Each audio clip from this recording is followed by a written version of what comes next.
परशुराम ने अपना परशु उठाया। पहले उन्होंने उन हैहाय पुत्रों का वध किया जिन्होंने उनके पिता को मारा था। उनकी सेना धराशायी हो गई। फिर परशुराम आगे बढ़े और सभी दिशाओं में जो भी नीति से भटके क्षत्रिय थे उनका संहार करना आरंभ किया। उनकी गति वज्र की समान थी। जहां वे पहुंचते वहां अधर्मी राजाओं के महल ढह जाते। हर युद्ध के बाद धरती रक्त से लाल हो जाती। नदियां लाल धाराओं से बहने लगती। लोग कांपते हुए कहते, यह कोई मानव नहीं, स्वयं भगवान विष्णु हैं जो परशु धारण कर धर्म की रक्षा कर रहे हैं। 21 बार परशुराम ने पृथ्वी को क्षत्रियों से शून्य कर दिया।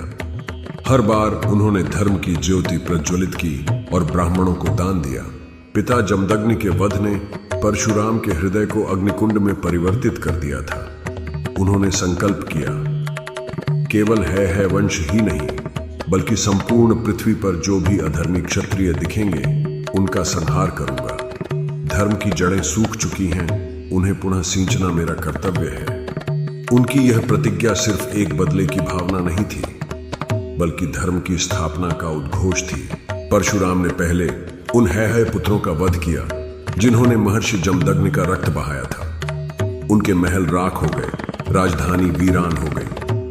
लोगों ने भयभीत होकर देखा कि एक अकेला ब्राह्मण योद्धा पूरी सेनाओं को धराशायी कर देता है। परशुराम एक राज्य से दूसरे राज्य तक बढ़ते गए। जहां कहीं भी क्षत्रियों का अहंकार दिखाई दिया वहां उनका परशु वज्र बनकर गिरा। किसी राजा ने कर नहीं चुकाया था तो उसका राजमहल टूटा। किसी ने प्रजा को सताया था तो उसकी सेना बह गई। किसी ने ब्राह्मणों का अपमान किया था तो उसकी राजधानी उजड़ गई। दूसरी, तीसरी, चौथी बार, इस तरह 10 बार तक पृथ्वी क्षत्रियों से शून्य होती रही। क्षत्रियों की संतति जहां भी बचती वे पुनः बढ़कर राज्य स्थापित करते। परशुराम का परशु फिर चमक उठता। एक बार उन्होंने गंगा के तट पर सैकड़ों राजाओं का वध किया।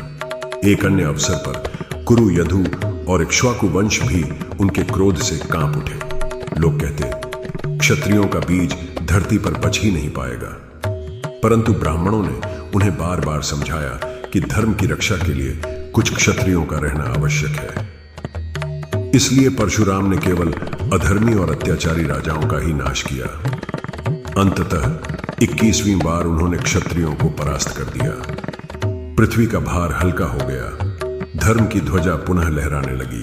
उनके परशु से टपकता रक्त मानो पृथ्वी पर एक नई चेतना भर रहा था। परशुराम ने कहा, अब क्षत्रियों का अहंकार टूट चुका है। अब धर्म पुनः स्थापित होगा। संहार के बाद परशुराम ने सारी विजित भूमि और राज्य ऋषि कश्यप को दान कर दिया। उन्होंने कहा, यह भूमि मेरी नहीं बल्कि ब्राह्मणों और धर्म के मार्ग पर चलने वाले क्षत्रियों की है। मैं इसे अपने पास नहीं रखूंगा। कश्यप ने आशीर्वाद दिया, राम, तुमने धर्म की स्थापना की है, अब तपस्या में लीन हो जाओ। पृथ्वी का शासन योग्य क्षत्रियों को ही करना चाहिए। परशुराम ने भूमि दान कर महेंद्र पर्वत की ओर प्रस्थान किया। वहां वे तपस्या में लीन हो गए। क्षत्रियों के संहार के बाद लोगों ने परशुराम को धर्म का पुनर्जन्म कहा। वे एक ओर ब्राह्मण में तेजस्वी ऋषि थे तो दूसरी ओर क्षत्रियों से भी प्रबल योद्धा। उनकी कथा पूरे आर्यावर्त में गूंज उठी। राजाओं के मन में भय समा गया कि यदि वे धर्म से विमुख हुए तो परशुराम का परशु फिर उठ खड़ा होगा। तो दोस्तों, कैसी लगी आपको आज की कहानी?